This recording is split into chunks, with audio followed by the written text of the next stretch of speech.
If you've lost the beep on your Casio F91W after changing the batteries, then you might have accidentally bent a prong on the inside that touches the piezo buzzer. So you can see right now that we haven't got any beeps going on. That means your alarm and also your hourly chime's not going to work. So get yourself a small Phillips screwdriver. I'm using a PH0 and a little crosshead screwdriver, and undo the 4 screws at the back, going counterclockwise. And if you have a look at the back of the case, you will actually see the speaker. So this here, you can wear gloves if you want. This here is the piezo buzzer, and you can actually see the marks here is where the contact hits. So we have one contact here that hits this part of the case, and we have one contact here that should hit the piezo buzzer. And if it does, then it will make the beep. But if you have a look here, you can see right now that that's flat. So maybe when you were doing the battery change, you might have accidentally pressed down on that while pressing down on this, and this is no longer making a contact with here.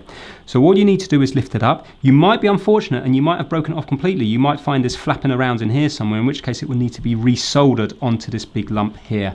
But if I just very gently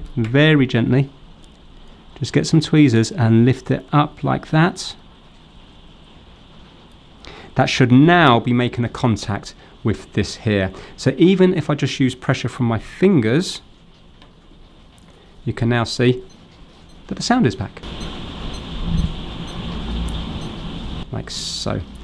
Now, there is a chance that you could have accidentally put this one flat when the battery wasn't in it, but it's less likely because it's kind of in this position here, it's hitting against the battery. But also make sure that that's sticking up as well, because if that's not making contact with the back bit, it also won't make the sound. So we're going to put it on now with that one against the piezo buzzer, and the Casio reading is correct when you've got these to the right hand side. This isn't upside down, you can read it correctly like that. And now we're just going to put the screws in and turn them clockwise.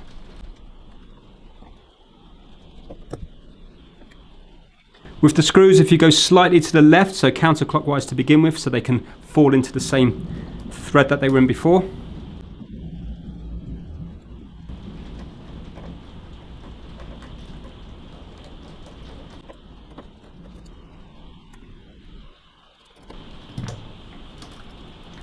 And there we go, back together, and now the beep is back.